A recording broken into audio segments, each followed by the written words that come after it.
Hello and welcome to episode 14 of the Sport Flex podcast, where I'm happily joined by London Lions guard and two-time BBL MVP, Justin Robinson. How are you, Justin? I'm good, man. Happy to be here. I appreciate you asking me to come on, so happy, man. Love, man. Thanks for coming on as always, taking your time No problem. out. No problem, man. Firstly, how's lockdown been for you? You know what? I've had my ups and downs, I think the first lockdown was it weren't too bad. I mean, I think for everyone it was kind of like a new kind of thing. I think everyone just kind of found a way, to exercise, to kind of still kind of have that normality to life. But the second one, I think, was a bit harder, It's kind of just dragging on and dragging on, dragging on. But fortunately, as the Lions and BBL, the league still, been able to continue, obviously with no fans. But, I'm fortunate to be able to go and train and play matches on the weekend. So I can't complain too much, I've got my health, I've got my mental health intact, so can't really complain, man. Yeah, it's true. And just as you touched on mental health, like, how good is it that you can still do your job the way you normally do it? Like, there's no real restrictions other than you having a test and no fans. Like, playing ball, that's just it's most definitely, it gives you a chance to have that release, like you're not just cooped up in the house. You're still able to do something that you love and get paid for it. I'm sure, I'm not sure, I'm certain there's a lot of people around the country that don't have that choice. They're stuck at home, can't go out, they'd have to work from home, everything is just home based. So it's always good just to kind of get that release and step out the house, have some fresh air, see people, interact with other humans. So yeah, man, it's extremely important. Yeah, I can imagine. Like me, I've just been at home, and like you said, the first lockdown it was calm because it was sunny. You could run outside; it was calm. But when it got cold, like October, it was peak. It was peak. And also during lockdown, was there like a program that the line sent to you? So were you doing like Zoom calls, fitness tracking? How was that all sorted out? I was pretty much just doing my own thing, to be honest. Kind of just like based off the experience that I've had over the years, just like having drills from childhood, from junior level, to my national team, to former clubs, just kind of trying to be creative and, keep myself stimulated because, I mean, there was a point where I kind of hit that wall and like, you know what, I'm not training no more, so I'll take off like 3 or 4 days, where like at the start I was getting religiously like every day, hard, like going for my run, doing my core, like, doing my on-court stuff.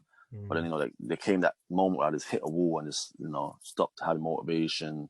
I weren't as disciplined as I should have been, But yeah, man, I mean, pretty much just all my own stuff, Yeah, and that's good. And how big of a difference is it to have no fans there cheering you on or giving you stick in that sense? It's extremely weird, I mean, especially when you're used to playing in front of like good crowds. You kind of have to find your own energy as a player and also as a team. You can't rely on home crowd, or you can't rely on a rival crowd kind of edging you on. So that motivation has to come from inside of you. But I mean, after a while, you just get used to it. At the end of the day, it's still basketball. So you you can't make excuses. You got to go out there and perform the same way. So do you think it makes it easier? Because, for example, in NBA, when they had the bubble, people were saying it was easy because there's no crowd. People like Tyler Hero and rookies were playing really good because there's no crowd to like make it more difficult for them or feel that type of pressure. Do you feel the same? Yeah. I think it's harder for me, to be honest. I don't know. Is it something about having that crowd and, when a big play happens, crowd cheers you on, or, when you go on the road and there's a rival team and they're against you, there's nothing that can beat that atmosphere of, having things, where everything's on the line and there's so much at stake, But again, it's just one of those things that we're going to kind of have to get used to, Yeah, I hear that. But obviously, like you said, health is important. It's good to see you're healthy and your family's healthy. Definitely. I mean, that's the most important thing, I mean, there's a lot of people around the country losing their loved ones and stuff. So, we got to give thanks for that, man. Amen. But anyway, let's take it back to when you was a young kid. Tell us about your upbringing. I'm from Brixton, South London. Come on. I mean, I mean, yeah, like stereotypical kind of grew up hard. I don't ain't really trying to go into the whole, you know, crime and that stuff, but that environment was what it was at the time. Especially coming up in the '90s and early 2000s. It was a rough area. So young kid running around, but at the same time, we had that sense of community, on my estate and surrounding areas. Everyone kind of knew everyone, or your dad will know this guy, and you're cool with his kids, or your mum will know this woman on this floor, that block. So as rough as the area was, there was a lot of love in the area, and a sense of community and togetherness. Yeah. I think that's been lost a lot, especially with the whole gentrification process that's been going on. But yeah, man, grew up, like a regular kid, really, on my estate, playing football, playing basketball, run outs, knock down ginger, all the normal stuff really that kids kind of got up to. Yeah.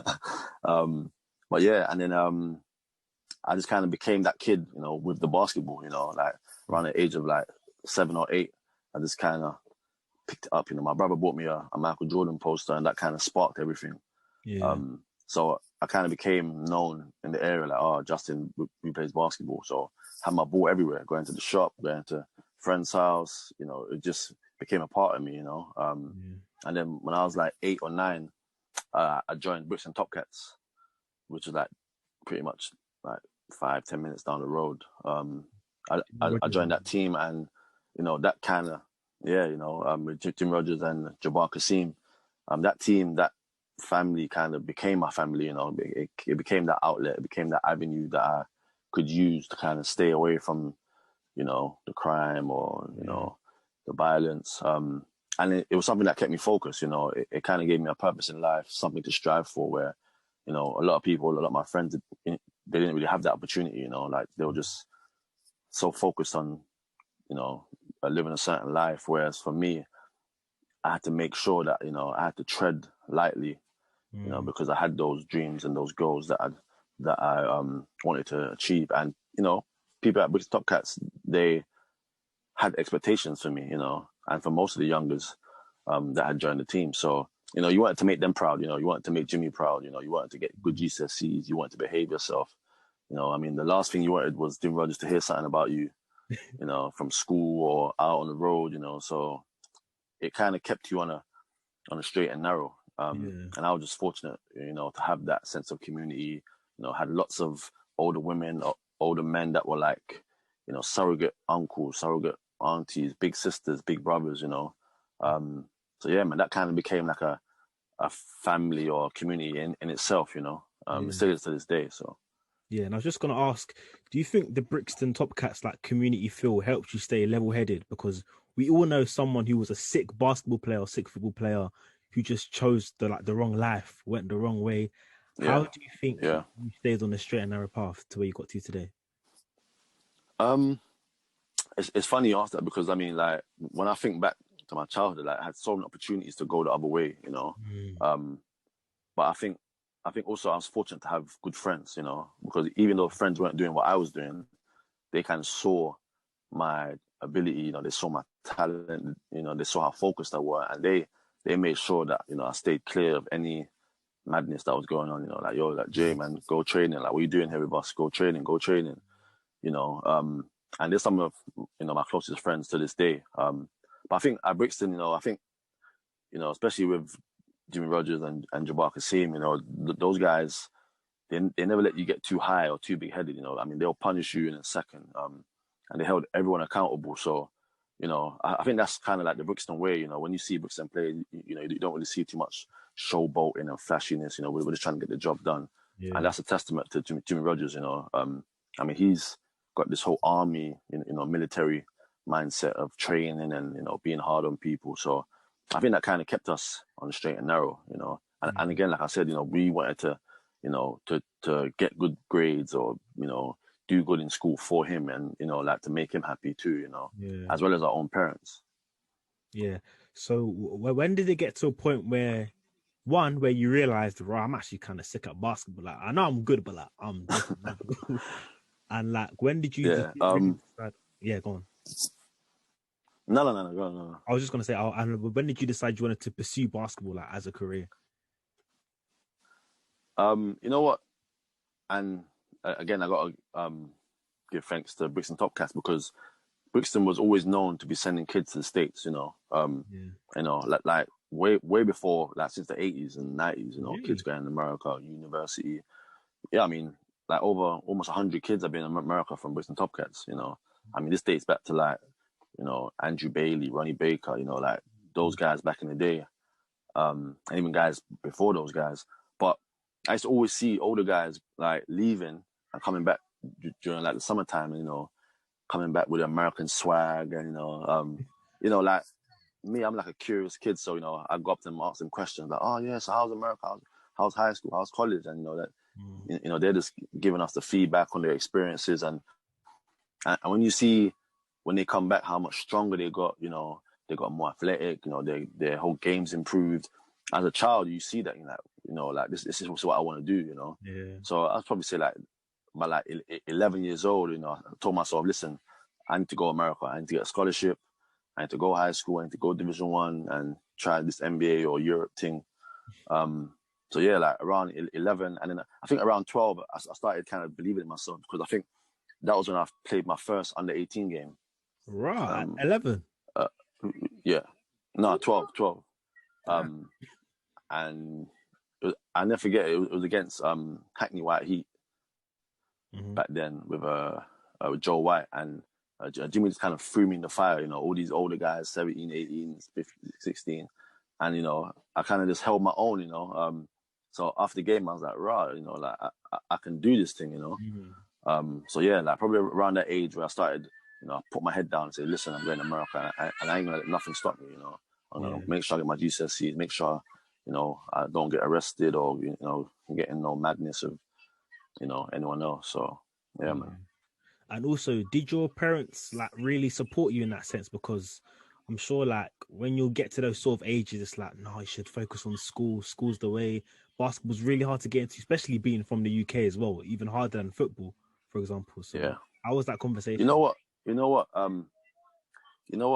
We didn't really have that conversation because, like I said, I got to a point where I was self-driven. Like from a young age, like my mum never had to say, go and do your homework. As soon as I'm coming in, I'm banging out homework, I'm going training. Or I'm going training, I'm doing my homework. Like she never had to say, yo, like what's going on? You know what I'm saying? Yeah. And I mean, my dad was almost at, all my games, he was taking me to games that were like far away and stuff. So, like I told him, listen, like I'm going to America. You know what I'm saying? Like my brother was laughing at me, my sister was laughing at me, my mum was laughing at me. But again, I was just self-driven. So, there was I never gave them that room to question if I was able to, like to balance school and basketball. It was just as soon as they come in, they see me banging out homework. All right, I'm going training. So I was just focused, like from a young age, man. I was just super focused because for me, it was like, listen, if I don't get GCSEs or if I don't get A to C in maths, English, and science, I can't go to America. So for me, I would just listen. I need to get these grades and nothing's going to stop me, So, I mean, there wasn't even a ounce of doubt in their mind that, I was able to balance both because I was just so self-motivated and driven, yeah. Yeah. So when did you eventually get that scholarship to go over to America? And how did you feel when you got the opportunity? I got it when I was like, 16. Actually, a scout came over, a scout called Clyde Vaughan, and he actually came over to see Matthew Bryan. Oh, NBA, yeah. He came up to see him, and it was like on a Wednesday at a scrimmage at Brixton, 6 to 8, and I was just killing. I was just like killing everyone.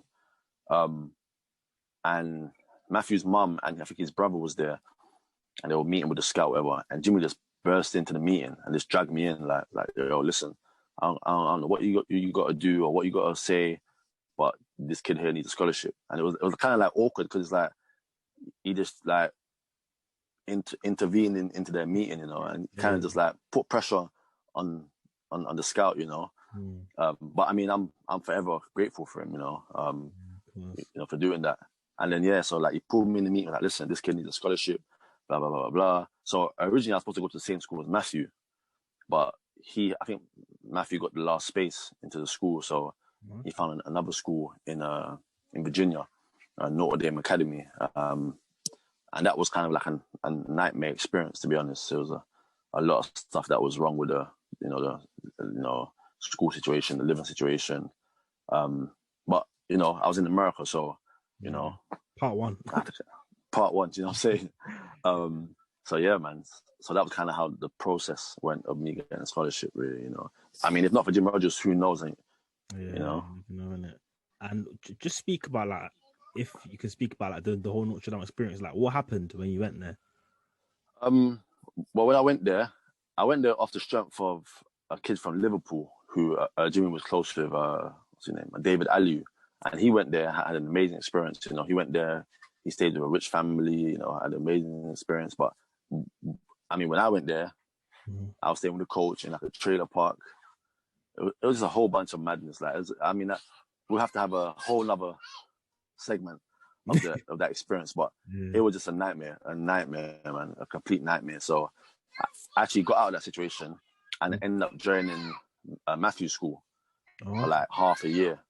So I stayed there, and then after that, I went to Blair Academy for the next 2 years, which, I mean, was like a utopia. Like, to me, that was a school that I should have went my first year. You know what I'm saying? Like, it was just an amazing place where I met some great people. I had an amazing coach, amazing teammates. I made some lifelong friends at that place, man. So I'm forever blessed, man.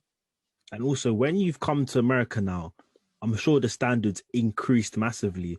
So they're speak about, like, the big difference. Yeah, I mean, it is America's mentality to sport is just so different, man. Like, in the UK, like when you're like under 18, under 16, and you got a little bit of a rep, your peers are kind of scared of you, if that makes sense. Like, they're kind of scared to challenge you or scared to step up to you. Whereas America, as soon as you land, it's like, listen, like, let's go. Like, the man are in your face, clapping in your face, talking. Like, trash talking. It's just a whole nother vibe. And you kind of have to adapt or you get left behind. So that first year was rough, man. I ain't gonna lie. The first year was rough. Like, I'm playing against some guards that were like top level guards, and it's like a wake up call. Like, oh wow, like, I need to fix up and get on my job, So yeah, man. That first year was some serious growing pains, So yeah, man. So how did you overcome it? Was it the fact that they were just physically bigger than you, or they were just technically smarter than you, or? It wasn't even physically bigger, because I mean, I guess you could say, like, the ones that were older, but like the ones that were like my age, I guess they were just like used to a different speed, just hungrier, like their mindset was just like, a hungrier mindset than the UK. So for me, I had to become hungrier. I had to work on my game. I had to get in the gym, get my shots up, work on my ball handling, get in the weight room, get stronger. All these things, just kind of combined in this, listen, I ain't taking it from no one no more. Like, that first year was that first year, like, I took my licks, but, now I'm going to hand out some licks, so, yeah, man. So how many years were you at Blair Academy for? I was there 2 years, from 2005, from 2005 to 2007. So was that like a prep school, high schoolish sort of thing? Prep school, yeah. So like, you stayed on campus, like you get room and accommodation and meals, and the gyms, like the basketball courts. You got everything on campus. You got your shops and everything on campus. So yeah, man. And just like compare the facilities they have in the USA for like a prep school, high school, compared to what they had in the UK. I mean, it's night and day, man. I mean, like, Blair Academy is like a Division 1 NCAA facility. You got multiple weight rooms and you got practice court, you got your playing court, they got their own track, they've got everything. So, there's no excuse for you to not get better, because you have like unlimited access. Like, me and my teammate, I had a teammate, my roommate, that was my close friends now, Julius Coles. Me and him used to actually, like, we actually had the key to the gym. Swear. So like after study hall, we'll sneak in the mornings, we'll go in. So like we're just in the gym playing 1-on-1, getting shots up in the weight room. Like I said, you have no excuse but to get better. If you go America and don't get better, it's just on you. Like you're just lazy, you're not hungry, So the facilities are at your disposal, man. So there's no excuse. Just a side question: how'd you get the key? Oh, from my coach. Oh, I feel like you stole it. No. Hell no. Just get to my coach. I mean, he trusted us, and like he knew that like us man were just on job, and we're just trying to go Division 1. We're trying to get a scholarship to university now. So after study hall we'll go in there. 6 a.m. we'll go in there. When we go to the weight room we'll go in there. Yeah, man. Okay, so now you've done your part 2. You've gone to America. You've done your prep school, high school. Now it's trying to get into a college, and college scholarships. There's difficult. So how was that process? How did you get scouted to go ride the blocks? Is it? Ride the Bronx. Yeah. So like obviously I didn't really start getting letters till like my junior year. I think I had a good season my junior year, and then schools start sending you letters, and they come down, they want to see you in person, they want to meet you, speak to you, find out your character wise. And then I think at the end of my junior year I started getting some scholarships.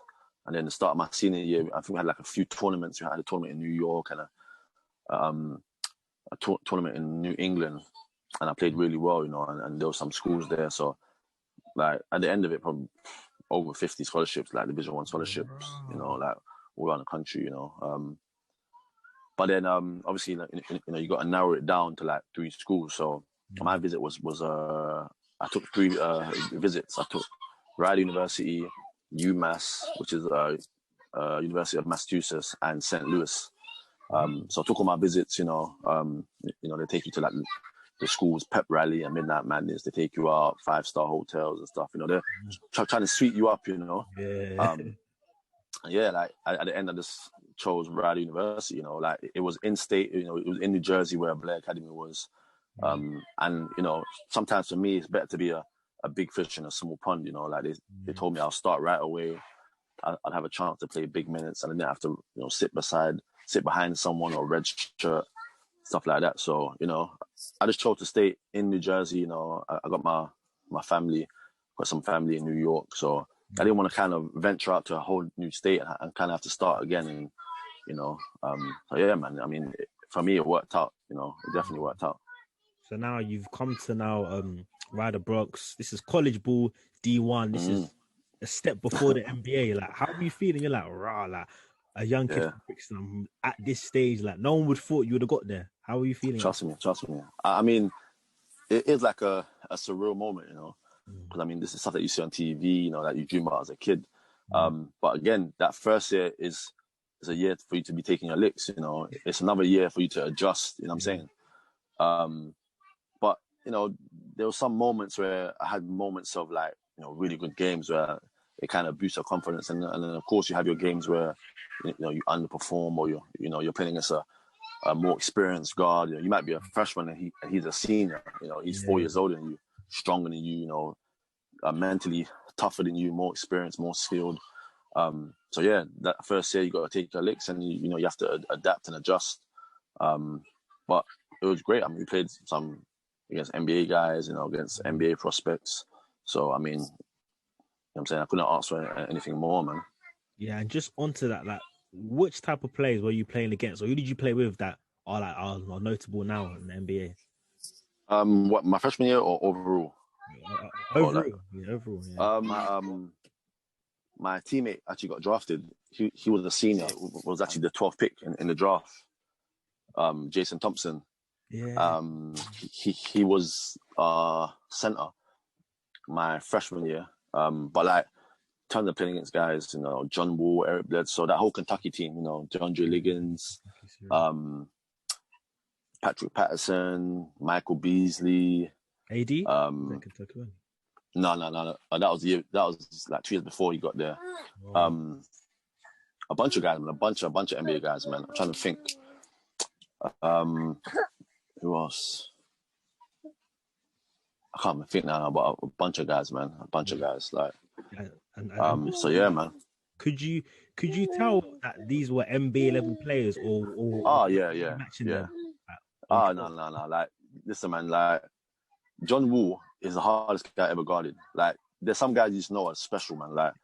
Like he didn't move like a human. Like he moved like he's from a different planet, man. Like he was on some next level, man. And he was a freshman. I was a junior, so he was 2 years younger than me. You know what I'm saying? And he Yeah, was doing things. Oh yeah, he was doing like he completely destroyed me. Like I have no shame in saying it, you know. yeah. But those Trust me, guys, yeah, but those guys, like I remember playing against Mike Beasley, and Mike Beasley was catching the ball on the block, and he was singing a song before he scored. Like you could hear him singing a song. Like he was that composed and laid back, and he just didn't care for who was guarding him. Like you catch it, and then he was singing like a Beyonce song. Like it was just a calm, like swear down. yeah. And he was just scoring everyone. Like it was just those guys. You can see there's next level, man. Like those guys they're just passing through. You know, they're in college. They're spending a year and they're gone. You know, they're just passing through. They only go to college because they have to go to college. You know. Yeah. So yeah, man. Some of those guys are next level, man. Yeah, just on Michael Beasley, because I was speaking to NBA and he said the same thing. Michael Beasley in college was a different animal. Different, man. Different. Like on the tip ball, like jump ball, like we came out, whatever, jump ball, and he was singing Usher in the club before he won the tip. Swear. Like it was the maddest thing. Like it throws you off completely because you're like, raw, like hold on, this is an important game, and this guy's he's singing a song, like, and he's winning the jump ball, catching it on the block, and he's singing a song. You're like, wow, he's taking the mic, you know. So next level, man, next level. Like I said, those guys just passing through. You know, I mean, those guys, I highly doubt those guys are going to class. I doubt they're doing any work. You know, they're just going to school just to work out, get in the weight room, get stronger, and they're off, you know. Yeah. And also speaking about like classes and that, are they telling you you have to get a certain grade to even be like chosen by the NBA, or is it just like if you're so sick, it's like you Nah. get D's and E's, you have to? Let me tell you this here. Some guys, when the season finishes, they leave. They leave the school, you know. Is it? Like they don't stay and finish. What? Like what's the point of staying in school? You know, like I'm telling you, some of these guys are passing through, and a lot of time, the school knows this. Like the school knows that this guy's coming to the league. You know, a lot of the teachers are, you know, they're like huge fans of the basketball team, so they'll pass you. Yeah. You know, like yeah, man. Like some of these guys, as soon as the season's done, they're off. I mean, their bags are packed. Like as soon as March Madness is over, they're cutting. Yeah. Yeah, they're gonna stay. Stay for what? You know, they're going to work out. They're going to LA. You know, they're going to work out with their personal trainers, and you know, their agency has set up, you know, different scrimmages and different photo shoots and stuff. Ah, man, they're off. Especially those guys in the first round. Those guys that know they're going first round. Yeah. As soon as the last game is done, they're gone. That's it. So like when you see players the level of like Michael Beasley, who else did you say? Those like NBA level players, John Wall, yeah. John Wall and them, like does it demotivate you, or is it like raw like NBA? It doesn't. I don't know if I can make it. Yeah, it doesn't demotivate you in terms of what you think of yourself or your perception as a player, but it does let you know that listen, like this NBA thing ain't no joke. You know, like it lets you know like you know, there's a lot of people that are they're living in their own little world if they think they're going to make NBA, because some of these guys are just next level. You know, you can't be an ordinary guy. You know, you have to have some special tools. Some like you gotta be special, man. You gotta be special, especially to go in that first round, or you know, like to be a lottery pick. You know, you gotta be special, man. And also, is there a lot of politics involved? So let's just we'll come on to your family, but let's skip to like the time of NBA draft. Is there a lot of politics where you think, how's this person getting drafted and he's not getting drafted? Why am I not getting drafted and he is? I mean, I guess you could say that. I mean, a lot of time it does depend on what school you go to, or sometimes, you know, you might have a strong agent who has a lot of relationships in the NBA. He might have his influence, you know, might be stronger than others. I mean, there's so many deciding factors. You know, what's your character like? You know, they call up your university, they ask your teachers, they call up your coaches, your strength and conditioning guy. You know, does he work in the gym? Is he a good guy? Is he humble? There's so many things that go into getting drafted, especially those top level guys. You know, so I mean, one could say it's politics, and then for me, I'm a realist. These guys are special, so I'm not gonna talk down on anyone and say, "Oh yeah, it's politics," or I'm not a hater. You know what I'm saying? So these guys are there for a reason. So yeah, man.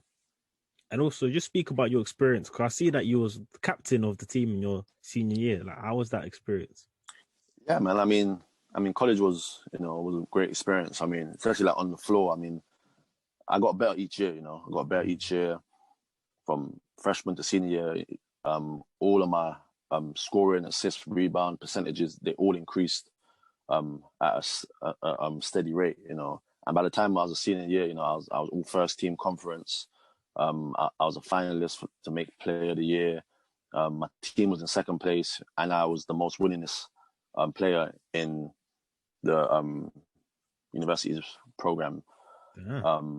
I finished top 10 in points, top 5 in assists, top 5 in 3-point shooting. There's a lot of milestones that I reached, and I mean, no one can kind of take those milestones away from me. Yeah, so yeah, man, I'm happy with my career in college, man.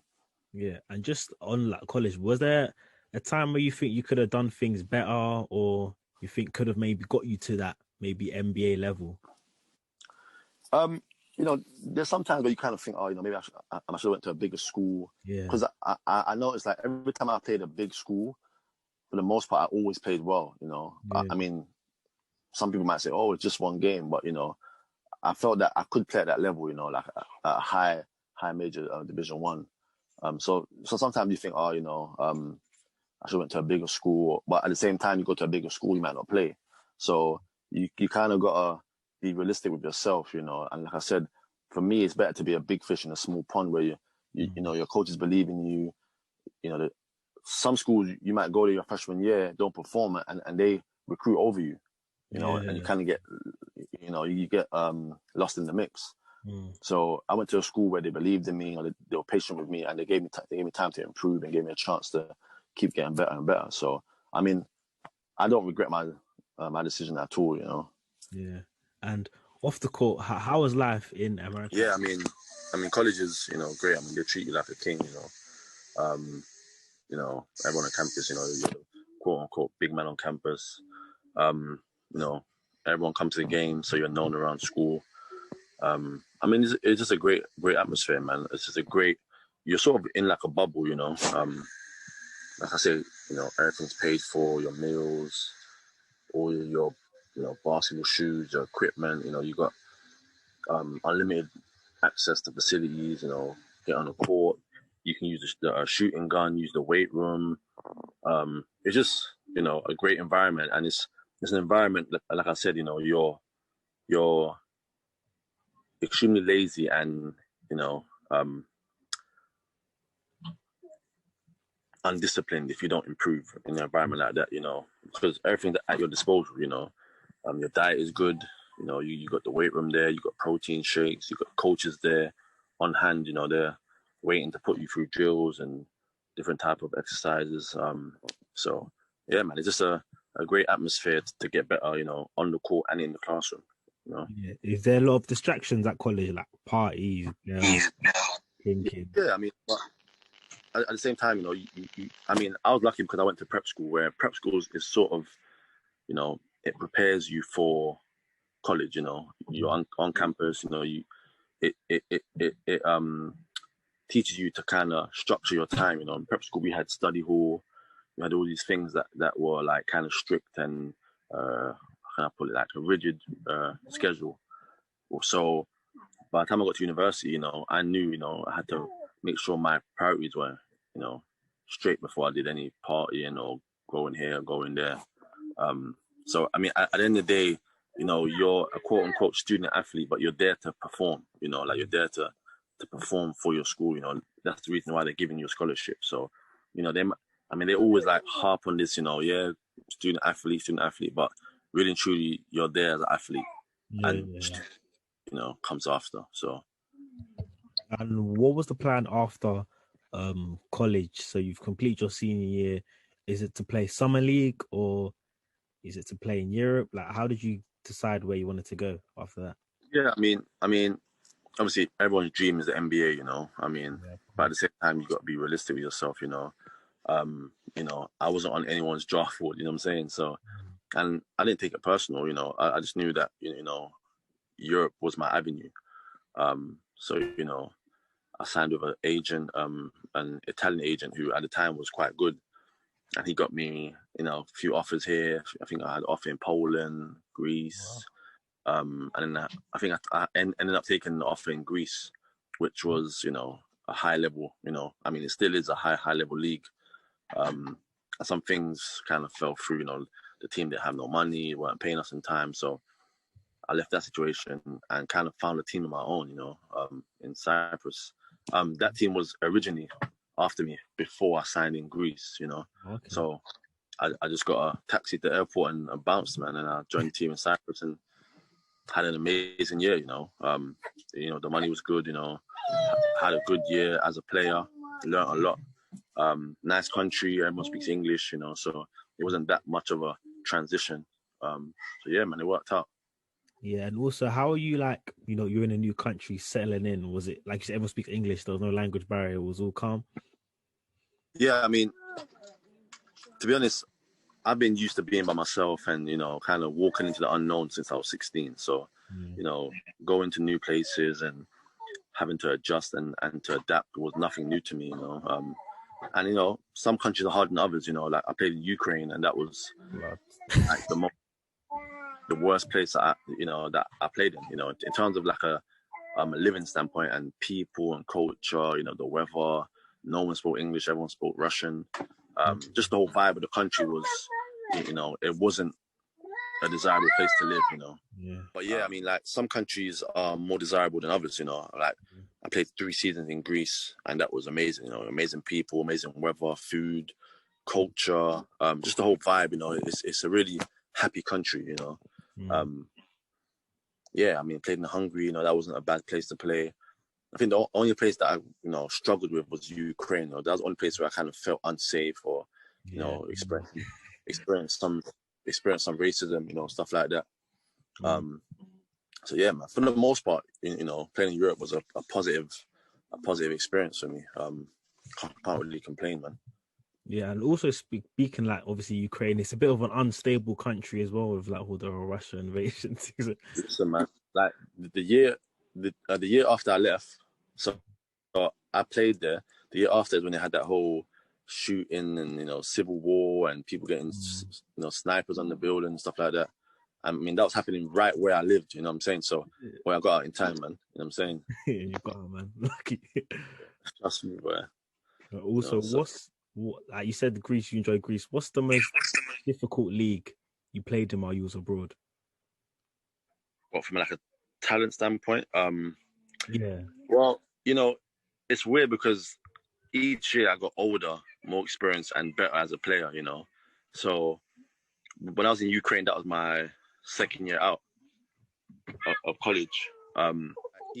Each I think my second year was in Ukraine, and I'm still a young player at the time, and I was going up against guys that were in their 7th or 8th year, and some real talented guards.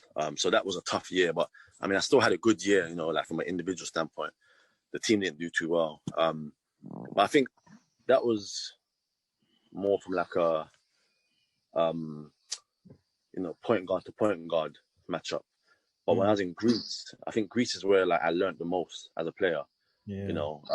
Like thinking the game, tactical, playing, at pace, slowing it down, watching the clock, what offenses to run. I think Greece is where, I found it the most tactical. Like it's not a place where you can just depend on your athletic ability or your ball handling, or you really have to think the game, like those Greek guys, it's more like, it's like playing chess for them, They're really trying to outsmart you. So that was the place where, at first it was a bit tricky, but then once I started to adapt to their style, I started to flourish. So yeah, man, that was probably like the 2 places where it was like really, really tough, But I mean, anywhere you go that has a high level basketball, it's going to be a fun experience. And, I had some great teammates, some great coaches. So it worked out, man. Yeah, would you say it was more difficult than playing at college level, or was it kind of on a similar level? It's definitely more difficult, and I think there's more at stake. I mean, Europe is so much more cutthroat. Like I've seen so many players get cut for like like having one bad game or Ah, yeah, man, like it's like you're really walking on eggshells in Europe. Whereas in college, by the time you get to your sophomore, junior year, you're kind of established and you're the man, or I wouldn't say you're comfortable, but you're given like that green light, to have freedom on the court.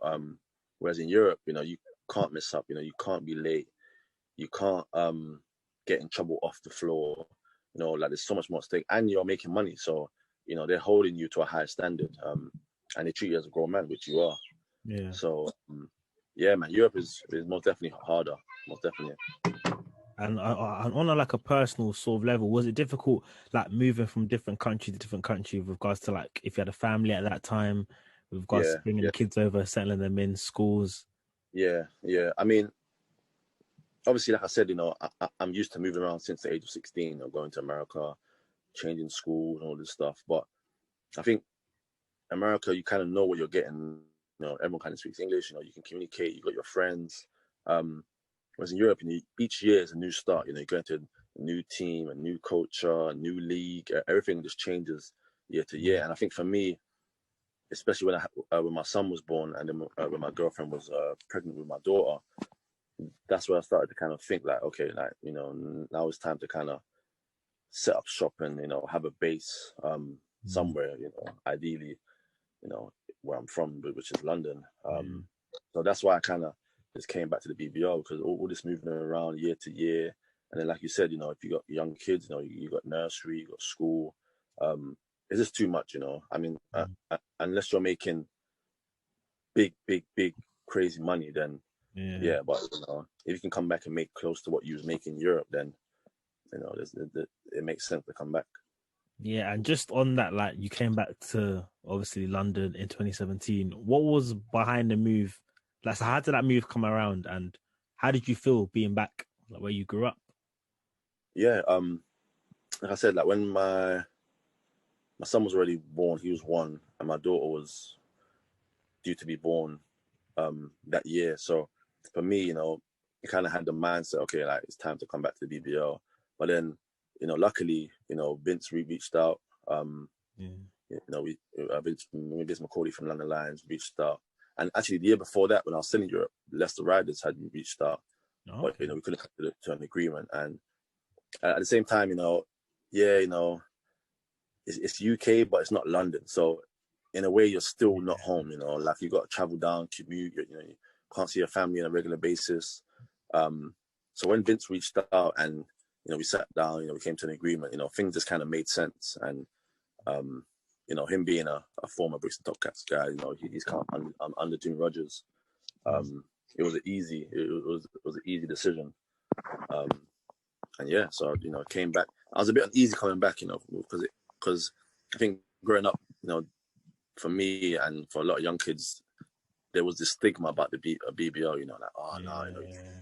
you only want to come to BBL when you're an old man, or like last few years, or The so I time. was kind of nervous. Yeah, what I'm saying. So I was kind of nervous coming back, but then once I actually started playing the BBL, I realized, you know what, like there's some talent in this league, man. Like, it's a highly competitive league, lots of talent. Some high level American players. So yeah, man. I mean, that move back, it's worked out well for me, man. Yeah, and it has because you killed it like back to back MVP. Like, I'm Yeah, not gonna say yeah, was it easy, but like you must have just got straight in, got stuck in, and just bored. yeah. I mean, you know what?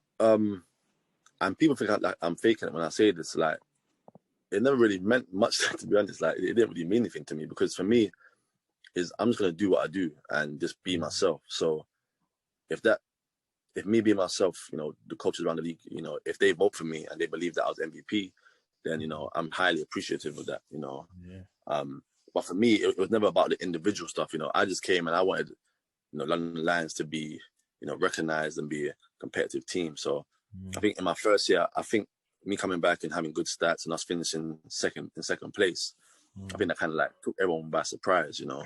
And then the year after that, you know, we were champions, we were cup champions, and then I think people, you know, some people say, "Oh, was it easy?" But it was hard because in terms of like teams, I've got all these schemes against you, boxing ones, you know, trapping you, doing all this stuff to try and stop you. You know, like a target's on your back. You know, every game people are coming after you, so you know it definitely gets harder. But again, you know, I just went out and played my game and played to win. You know, I think, you know, when you win as a team, all the other little individual stuff kind of take care of themselves. You know, so my main focus was just to win, try to get championships, trying to get trophies. And that was my main focus. Whatever comes after that, you know, is a plus. But you know, it was never my focus to go out and say, yeah, you know, let me try and get MVP. Like that. I mean, and that just kills the team dynamic and team chemistry. You know. Yeah. And also, like, how difficult is it when you get to like the playoff finals and then you don't like get your goal? Because I'm sure the target every year is to win the league and win the playoffs as well. Or Of course. what's valued higher? Is it the playoffs or the regular season? So it's, I think, you know what? I don't actually know that one, but from what I would say is I can't distinguish between the league and the playoffs. But for me, the playoffs is a bit better because it's kind of like, it's like to finish off the season, you know, like, you know, you're finishing, as a champion. And I'll say after that is the league, you know, because, you know, league champions have the title. And then I think it's the cup and then the trophy. So, yeah, I mean, it kind of defeats the purpose of you doing so well and then you getting that far and you lose, you know. Of course, it's sports and things happen, but I mean, everyone wants to win that playoff final to kind of finish off the year. You know, ideally, especially if you're a first place team, you know, and you've won the cup or you won the league, you know, you want to try and get the treble, you know. I think only a few teams have done that. So, yeah, I mean, it's always, you know, a main objective is to go there and win, you know, all of them, you know, the cup, the trophy, the league and the playoffs. So, and of course, like just this season, like, a few weeks ago, you played in the BBL Cup against Newcastle. Very close game, scintillating game. You lot had a big fourth quarter, but you couldn't get it through. Like, how was that experience? You know, playing cup. you know what, yeah. That was probably, as a athlete, probably my most challenging week because, I mean, I'm sure you know, I mean, we had 8 players test positive for Corona. You know, a lot of those guys were our main players too. And we didn't even have a chance to practice the whole week before the final. You know, like we couldn't practice because someone had tested positive. So our practice kept getting cancelled on a Monday and Tuesday. And then on a Friday, we had testing. So then we had to wait for our results Saturday night. So we didn't even know if we were able to even play in the cup final. So we was waiting. And by like 8 p.m., you know, 6 guys are like, okay, you're positive, you guys can go. So 6 of us had to like jump on a train to Leicester. You know, we got there like 2 a.m. All of us are just, you know, to be honest, as an athlete, if you don't train the whole week for a game on Sunday, you're going to be out of shape. So when the game came, we was huffing and puffing, like winded, like, and we were just working on adrenaline and just drive, you know, like we're just like, you know what, we got 6 players, but we don't care, you know, we know we can win this thing, you know, we believe in each other and we're going to just fight to the end, you know. And you know, in my opinion, you know, we really should have won that game because we were up 7 points with about 2 or 3 minutes to go, you know, a bad shot here, a few unforced turnovers here, you know, and then, you know, Newcastle hit some big shots. So, I mean, there's no taking credit away from them. You know, they hit some big shots. But, you know, we feel that, you know, that was kind of like one of those games where we could have made history, you know, like to win with 6 players or 7 players. But, you know, things happen, man. You know, it's COVID year. So, you know, expect the unexpected. You know what I'm saying? So, yeah, man, it was a good game. You know, great game, man. And plus, it's calm because you got them back yesterday, innit, in the cup. Yeah, I mean, that one was a sweet revenge, you know. I would have preferred it if it was in the final of the trophy. You know what I'm saying? I would have definitely preferred that. But hey, man, anytime you can beat Newcastle or Leicester, you know, top teams, it's a sweet feeling, man. Yeah, would you say they're your rivals? I don't know if you played against London City Royals, but How big was that game actually? The Royals game, another London You team. know what? What? Um, was it trophy final? I mean, you know what? Yeah, that game was, or just playing the London City Royals in general was always going to be a big game because we all know each other. You know, we've all grown up with each other. You know, a lot of us grown up together, playing on the same club teams or playing on England teams together. So we all know each other so well. Like we know each other's games, tendencies. So that game is like a, you know, like a bragging rights kind of thing. And they're in London, we're in London. You know, crosstown rivalry. South. Yeah, you know what I'm saying. So that game was always, you know, whether it would be the trophy final or just like a regular season game, you know, like it was always a war, you know. Yeah, man. So that was some good times, man. A shame that, you know, the team folded and they went bankrupt and stuff like that. Would have been nice to, you know, to keep a crosstown rival because I mean people were super excited about that, you know. Yeah. Plus, that was like, kind of close to where I live, like Crystal Palace Park. It's not far from me. So Yeah. See. but yeah, and so you're having a good season. I think you're is it 9-3? Have I got that right? 9-3. 9-3, yeah. So what's your targets and goals for this season? Personally targets. I don't really have no personal individual goals, you know. I never really have, to be honest. I mean, my thing is just to be efficient, you know. Shoot the ball efficiently, you know, take care of the ball, make good decisions, play good defense, and you know that should translate into helping my team to win. So yeah, I mean, like I said, I just go out there and I do what I do. You know, I don't try to be someone that I'm not, or you know, do any kind of extra business.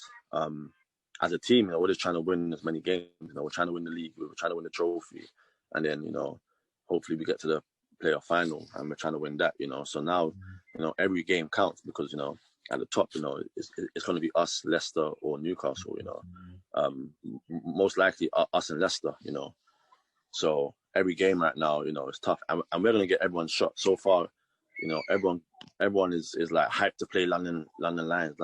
You know, so you know we can't take any team lightly. You know what I mean? So yeah, man. Yeah. Do you like that sort of pressure where it's like London Lions are expected to be at the top of the table, playoff finals, winning trophies? Do you think that helps, or do you think it's a bit like, okay, let's just play how we play? I mean, I think it helps. I mean, I think as long as you put in the work, I don't think the pressure is too much. You know, like as long as you're prepared, you're engaged. You know, every day, you know, you're putting in your work as a team. You know, first and foremost. I don't think there's that much pressure. I mean, I don't see it as pressure. Like I said, if you just go out and do what you do normally, then you know, just be yourself. And you know, I mean, you can't be someone that you're not. So you know, if we just go out there and play our game, you know, as long as we're locked in, I mean, we're fine. But you know, we can't take these teams lightly because, like I said, teams are hyped up. You know, you might see one team play on a Wednesday, and you see that, oh wow, like you know, this team's not, you know, not playing well, or you know, they don't look like they're motivated or engaged. But when they play us, they move like all stars. You know what I'm saying? Like, because in terms of everyone's trying to prove themselves against us, which, like I said, you know, that means that you know every game we got to come locked and loaded. Do you find yourself, because obviously you're two-time MVP, do you get double teams regularly? Yeah, I mean that's normal. That's normal for me, man. That's normal, man. That's just standard. You know what I'm saying? So it's one of them things that you just have to adapt to, man. You know. Yeah, and also, what's this talk about Leangelo Ball coming to London Lions? You saw that? I saw it, but I mean, I haven't heard no rumors. I mean, yeah, I mean, it is what it is. I mean, if he comes, he comes. If he doesn't, you know, we'll see. I mean, and also, how disappointing was it? I think it was a FIBA tournament that you dropped out of because of COVID reasons. I dropped out of. No, you dropped out like the London Lions. You meant to go. Oh yeah. So on that weekend that we played the cup final, obviously, you know, we only had 6 players. So FIBA, I guess they said that we couldn't come because there was too many cases of players. You know, they said that if it was like, you know, 1 or 2 players testing positive, we could have come. But if it was 8 guys, you know, So yeah, man. That, like I said, that whole week was just a stressful week because for so long, you know, we're looking forward to the cup final. We worked so hard to get there, and then 8 guys drop out, and then, you know, the FIBA Euro Cup. You know, we really had a chance to get through because out of the 3 other teams, there was only one really good team. You know what I mean? So yeah, man. I mean, it's just really, really unfortunate, man. Really unfortunate. Yeah, hopefully, as Boris said, like by 21st of June, hopefully things are open. Fans will be back. Yeah. Life back to normal. Yeah. So try to come to a game and see you ball out.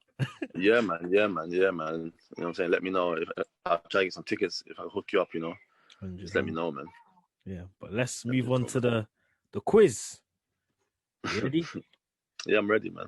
Now there'll be 6 questions. 5 of them are multiple choice, and they've all got a bonus point added on. And then the last question is a big bonus. It's a quite hard question, but I mean, you know your basketball, innit? So yeah, come on, man. I got this, man. Cool. Question number 1. Who has the record for the most 3-pointers in one single game in the NBA? Is it A, Steph Curry, B, Klay Thompson, C, Ray Allen, or D, Kobe Bryant?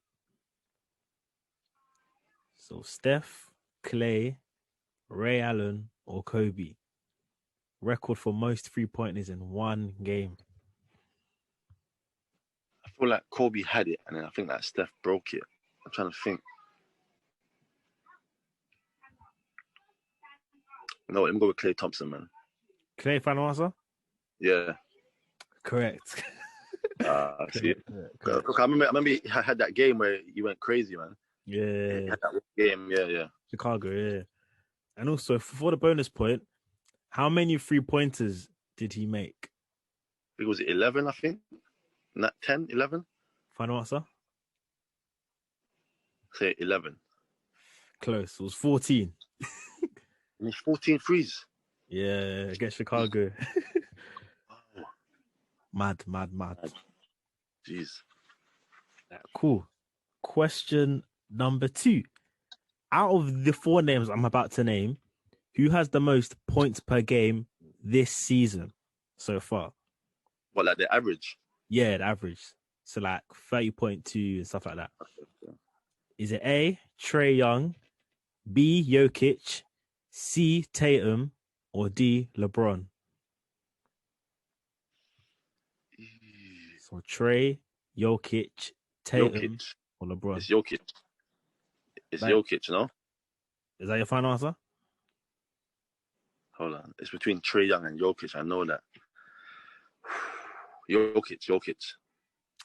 Wrong. It's Trae. Trae's got the most out of them 4. Close. It's funny because the other day I saw that like the points per average. Man. Anyway, I was gonna make it easy by putting like Bradley Beal, Dame. Like he's first, not it? Yeah, Bradley Beal's first. Yeah, he's first. Yeah. That'd have been too easy for you. yeah. And for the bonus point, how many points is he averaging this season? I'll do it to the nearest whole number. Trae Young. Yeah. Ain't like 28 something. It's like 20. No. It's like 26, I think. 26, 27. What's your final answer? Man, they give me no clues. Nah, bonus point, no clue. All right, I'll say that like 28. So close. It's 27. 27. Yeah, 26.9 to be exact. I knew. I was thinking, man. Sorry, bro. Anyway, number 3. You might know this. Which college has drafted the most NBA first-round picks? Emphasis on first-round picks. Is it Kentucky, North Carolina? Kentucky. You don't want to? It's Kentucky. It's got to be. Cool. Yeah, it's Kentucky. Yeah, I knew that one. I knew that immediately. I knew that one. Yeah. For the bonus, how many first-round picks? That's difficult. But I'll give you a clue. I don't know how I can give you a clue on this. Huh? Like 40 players. I'll say a range. It's between 40 and 60. So any number between that. Like, Say that again? like 52. Is that your final answer? Yeah. It's 54. I'm getting close, but it just... Yeah, getting close, getting close. Yeah, Kentucky, they've had a lot of ballers, like John Wall, like you said. Yeah, a lot of ballers. And I'll just tell you the facts. North Carolina are second. They have 52. Yeah. I knew that one. Duke, 48. And then UCLA, 39. Yeah. Cool. Okay, number 4. I'm out of all these names I'm about to mention, who has the most regular season MVPs? Is it A, Magic, B, Steve Nash, Shaq, or Kobe? So Magic, Steve Nash, Magic Johnson. Shaq, or Kobe. Right, your final answer? Yeah, Magic, yeah. Is that your final answer? Yeah. Yeah, Magic's right. Yeah, Magic's right. What, you got 4 or 3? That's the bonus point. How many has he got? He's got 3, I think. Final answer? Yeah. Yeah, 3 is correct. Yeah. 87, 89, and 90. Cool. Okay. And the question number 5, what before the bonus question? How many All-Star selections does LeBron James have? Is it 15, 16, 17, or 18?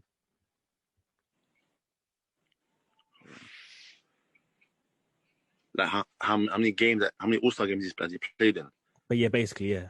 Okay, didn't play his first year. So this is 18th year. So 17. That final answer? Yeah, it has to be 17 because he didn't play his first year. And this year will be 18. You know what I mean? So are you sure? I'm just asking you again. 17. Yeah, 70 spot on. You did the maths well. Yeah. Come on. You know your stuff. And for the bonus point for this question, how many All-Star MVPs does LeBron have?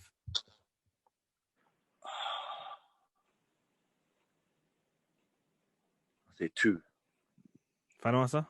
Yeah. Close. It was 3. Yeah. 06, 08, and 2018.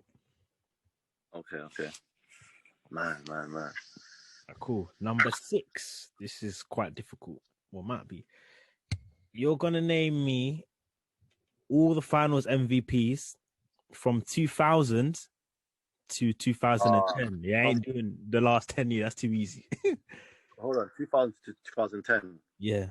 But to give you a clue, I'll tell you who won the finals of each year. Okay. Yeah. And you have to get everyone correct. If you get one wrong, it's over. Okay. Worth 5 points. Okay. 2000. So starting off from 2000. Or do you want to know who won? Yeah. Oh, Lakers. Lakers won. Shaq.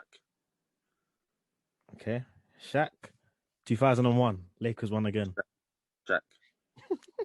2002. Lakers won again. Shaq. That cool. 2003. The Spurs won. No. 2004 was 2003 or 2004. You said 2003. 03. Oh, 2003. I shouldn't even be telling you who won. That makes it easy for you. Tim Duncan, innit? That'll be Tim Duncan. Okay. I'll just say who played. 04 Pistons v Lakers. Chauncey Billups. 05 Spurs v the Pistons.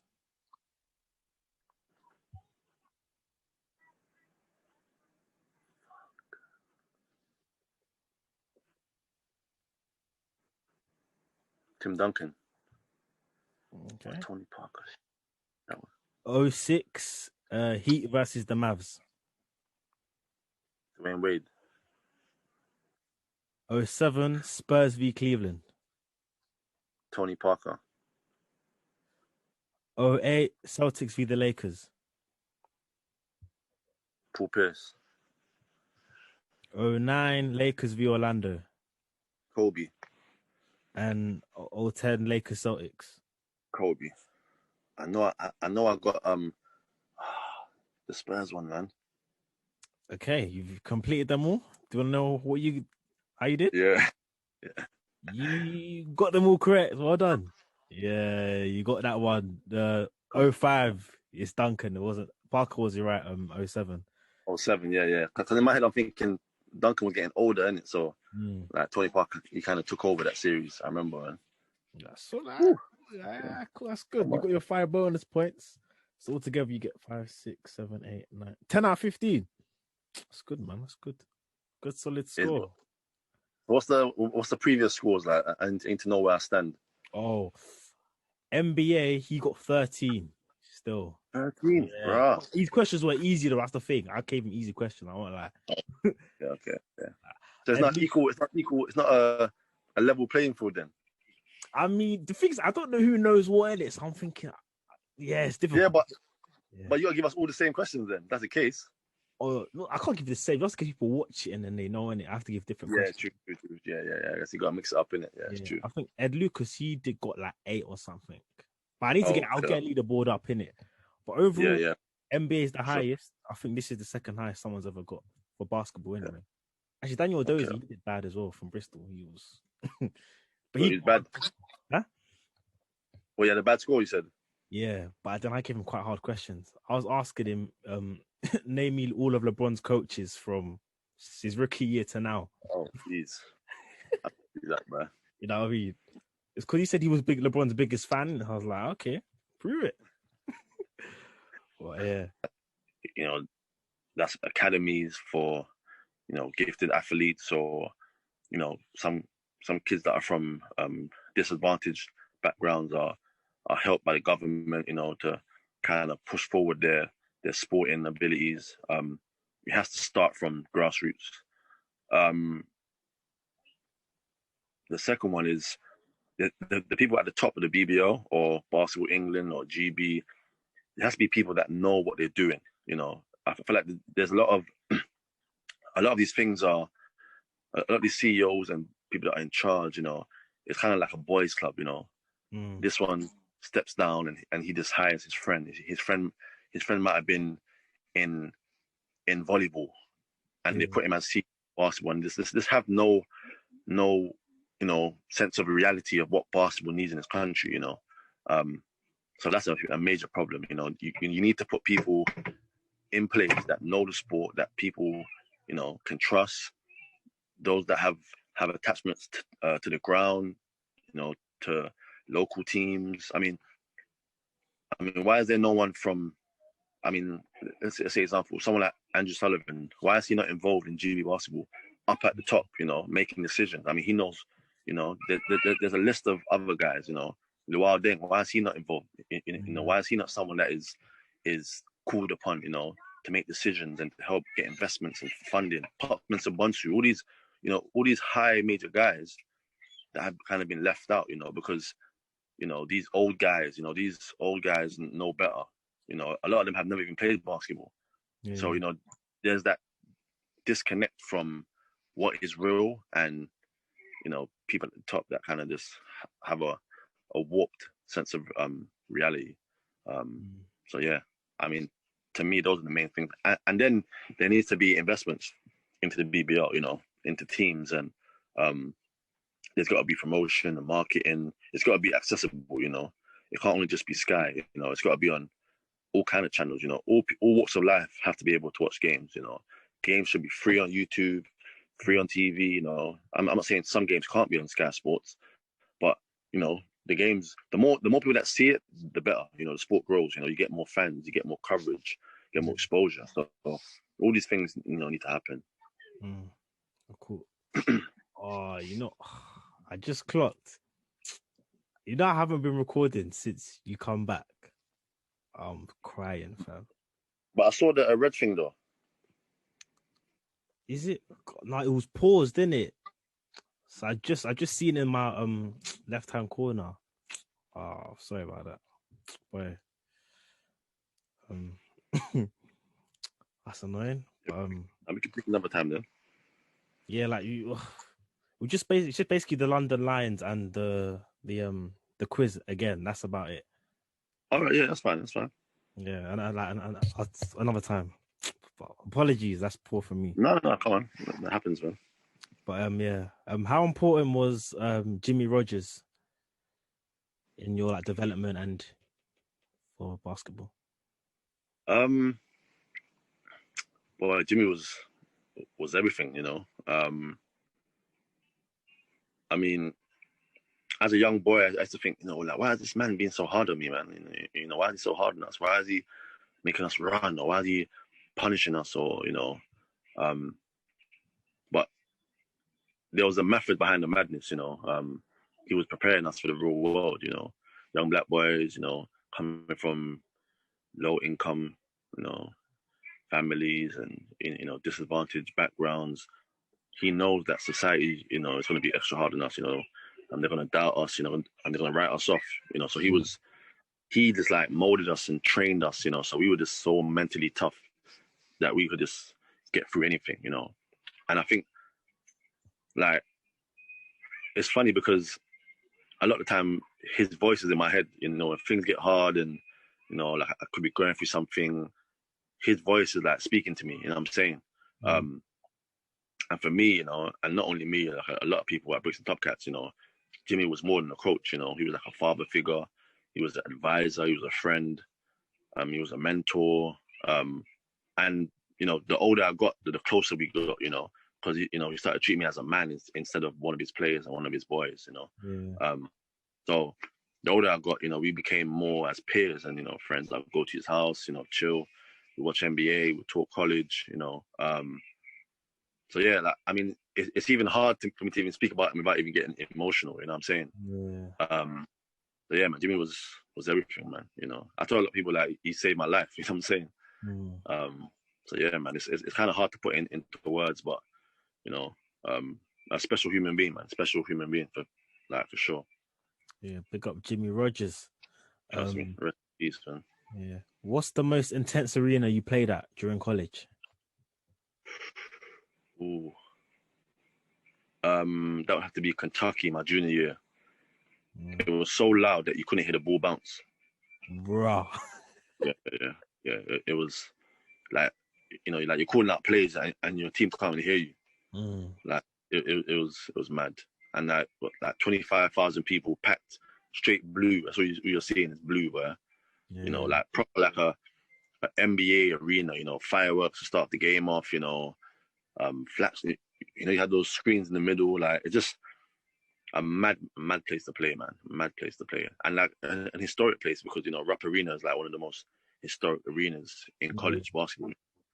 So yeah, I mean that was a madness. You know, they beat us by that 30 easy. You know what I'm saying? Yeah. Which player do you try and model your game on that's currently played or played before? I don't know. You know, I mean, I just see like some moves and try to like take it. You know, I mean, you know, you see that stuff like Tony Parker. You know, Kyrie. Um, you know, of course, growing up, you know, Allen Iverson was that guy that everyone tried to, you know, be like. But I don't think there's any one particular player, you know. I mean, I just try to like, if I see a move, like I might watch a highlight and see Steph Curry do something like, oh, you know, I like that move, and then I'll go out and try and do it, or you know. But I wouldn't say it's one particular player, you know. I'm more of a person. I just appreciate, you know, skill, you know. So it could be anyone, you know. It could be a low level NBA guy or a guy in EuroLeague or you know a school kid in a school game. You know, he might do a move and I might just try to steal the move. You know what I'm saying? Yeah. But yeah, man. I mean, I just appreciate all players. You know, I mean, especially guys at the point guard position. What's your ultimate starting five? All time, Yeah, all time. ooh, I have to go with Isaiah Thomas, like the original Isaiah Thomas. Yeah. Obviously MJ, LeBron. Um, ooh, Hakeem Olajuwon and Shaq, man. What is it? Ain't no one beating that team, man. That's a No solid one beating there. Trust me. team. No magic. I don't know. I'm more of an Isaiah Thomas fan, man. You know, like the smaller guys. Yeah. No KD either. Nah, KD's a bit too soft for me, man. A bit too soft. I need, need some killers there, man. Yeah, I mean, KD's a killer, but sometimes KD's his off the floor antics kind of get in the way of his game. So which side are you on, Jordan or LeBron? you know what? Growing up, I was a super MJ fan. Like MJ was like a god to me. But LeBron, man, like this guy, 18 years, and he's performing at this level. I mean, no one can tell me that in terms of like an all-round player, you have to go with LeBron. If you're going with a scorer and like someone that has a killer mentality, then of course MJ. But if you had to build a player in a factory, it would be LeBron in terms of his size, his physical attributes, his speed, his jumping ability, his IQ, his strength, the way he makes everyone better. I mean, there's no player in the history of the NBA that could do as much as LeBron can with a lesser team. Like, LeBron can have an average team and he can pull them to the finals. Yeah. You know what I'm saying? Like, there's no one that can. He just makes everyone around him better.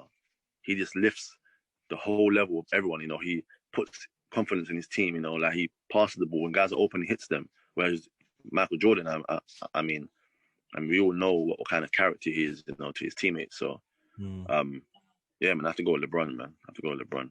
I hear that.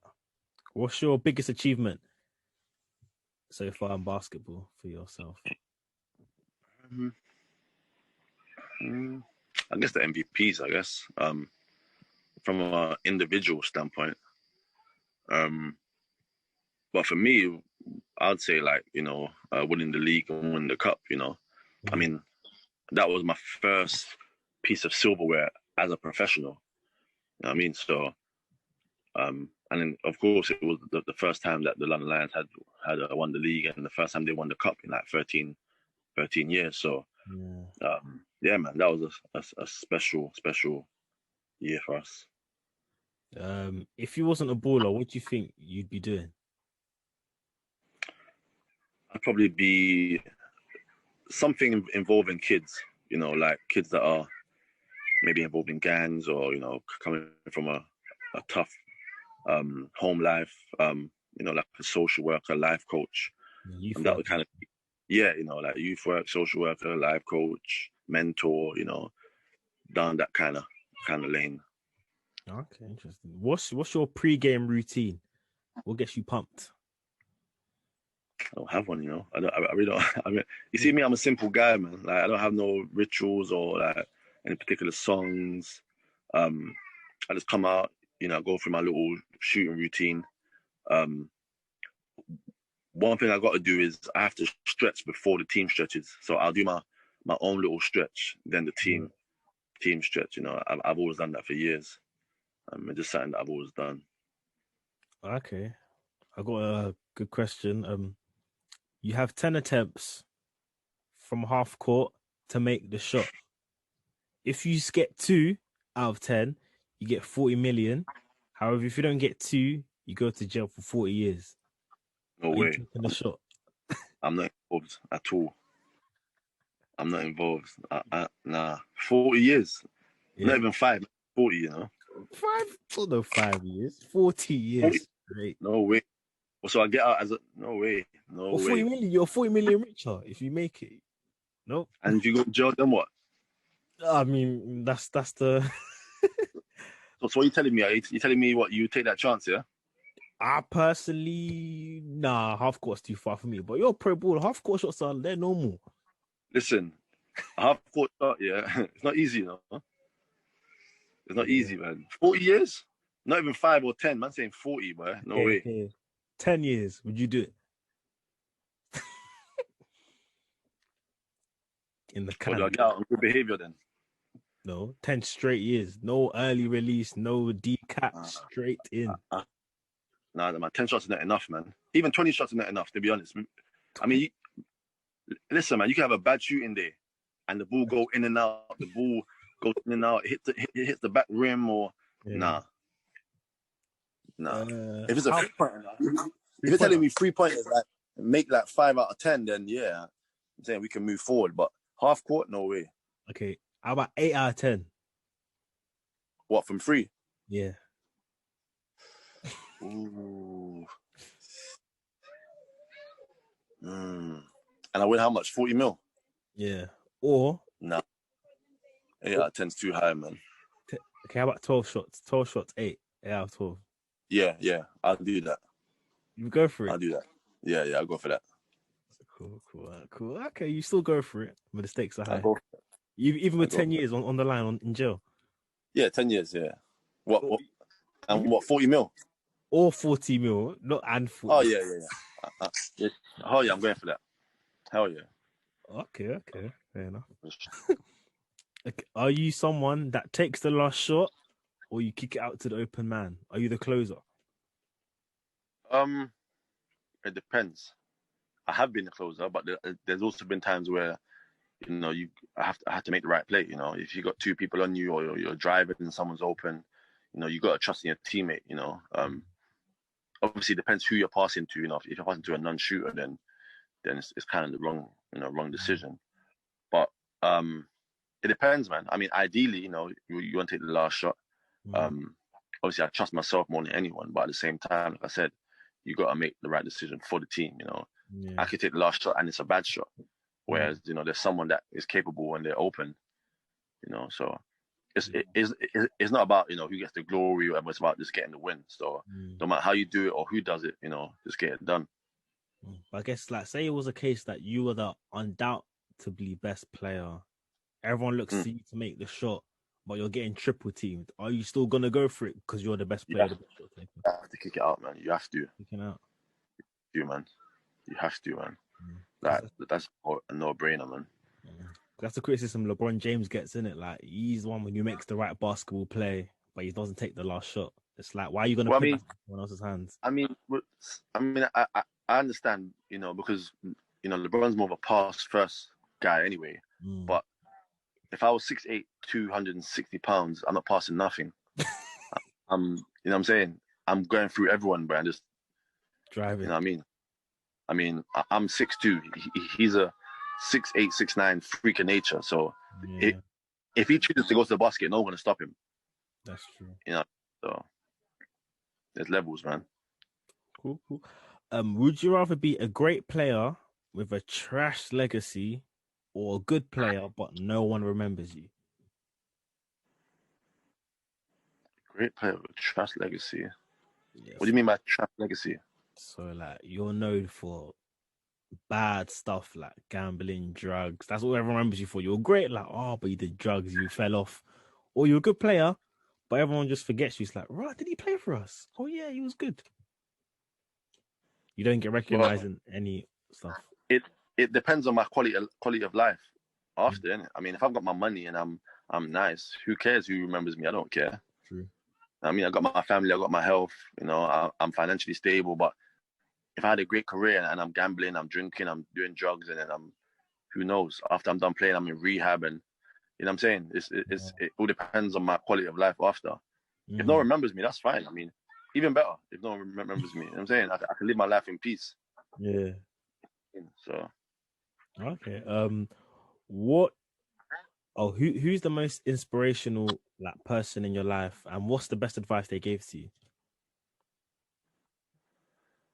I mean, I got a bunch. I mean, of course, Jimmy Rogers. He didn't give me any. I mean, he had so many quotables, but he's the one that kind of taught me on. A lot of people say that I don't show a lot of emotion when I play, but he's the one that kind of taught me how to. He always used to say, "Don't get too high or don't get too low." You can't let your opponent know what you're thinking or know your emotions. So that's how I always kind of try to stay straight-faced and level-headed. So if something good happens, I'm not jumping around celebrating, or if something bad happens, I'm not sulking and throwing a fit. Yeah.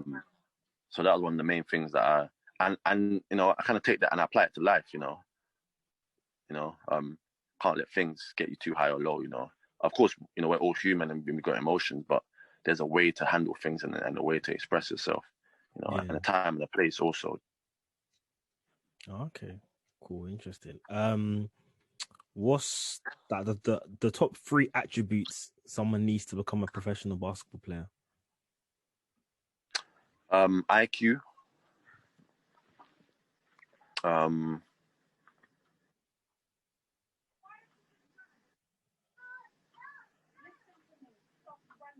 then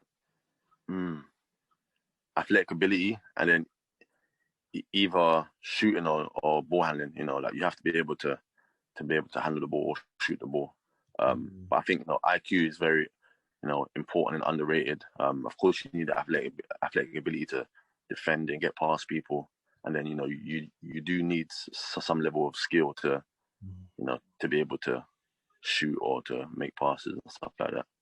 Yeah. Do you think like defense is an underrated trait in basketball? Because not everyone just wants to shoot threes and shoot the ball. No one's. I mean, that's all based on NBA. The whole style of basketball it's all offensive. Teams are just trying to outscore you. I mean, but I think there's some teams that still preach defense and they still live by that. So, I mean, more so NBA. But if you watch college or EuroLeague, they still emphasize on defense and team defense. Okay, and a couple more questions. What's your view on the All-Star selections? NBA. Yeah. I mean, it's pretty much the same faces, really. Like regular faces, and there's not that many new faces. Trying to think who's new. Bradley Beal, he's on it. He's starting. He's first All-Star. Yeah, Bradley Beal's in it. It's for I'll tell you the West: Luka, Steph, LeBron, Jokic, Kawhi, and for the East: Kyrie, Bradley Beal, KD, Giannis, and Embiid. Oh yeah, I mean it's all the same people, isn't it? I mean, pretty much they ain't really much to say. Really, it's the same faces, isn't it? I mean, good to see that KD's back at that level, playing at All-Star level. Yeah. So. And a final question: what's your ambitions for the future? What do you hope to achieve left, and what do you plan to do after basketball? In basketball, I mean, my main objective is just to win. I mean, just to try and get as many trophies as possible. Keep writing our names in the history books. Try to win the treble. I mean, not last year before. We won 2 out of 4. So this year, we've already lost the cup, so we got to try and get the next 3. And after basketball, like I mentioned before, I want to try and go down the mentoring avenue, helping young kids, kids involved in crime, kids involved in all kind of things, mental health, bipolar, homelessness, gang life, but using basketball as an avenue to get through to them, to help them and, instill some discipline, accountability, some structure to their lives. So that's what, that I will be doing, so yeah. A real influencer. You're the ones we need. I have to be, like I come from where these kids come from, I've been through what they've been through. So, I've got to use my voice and use my life experiences to help them and, try to push them down the right avenue, so. Lovely. And that's a perfect way to round it off. It's quite late, but thanks you once again, Justin, for coming on, man. I appreciate it. Thank you, man. Cool, man. Yeah, and I wish you all the best for the rest of the season. Go Lions. Yes, trust me. Lions, man. I got a couple friends from other teams in it. I'm not beefing, man. I want everyone to win. I can only be one winner. But yeah, man, all the best for the rest of the season and keep on balling. I'll speak to you again soon. Yes, man. Bless, man. Stay in touch, man. Yeah, all right, family. Right, bye. Later, man.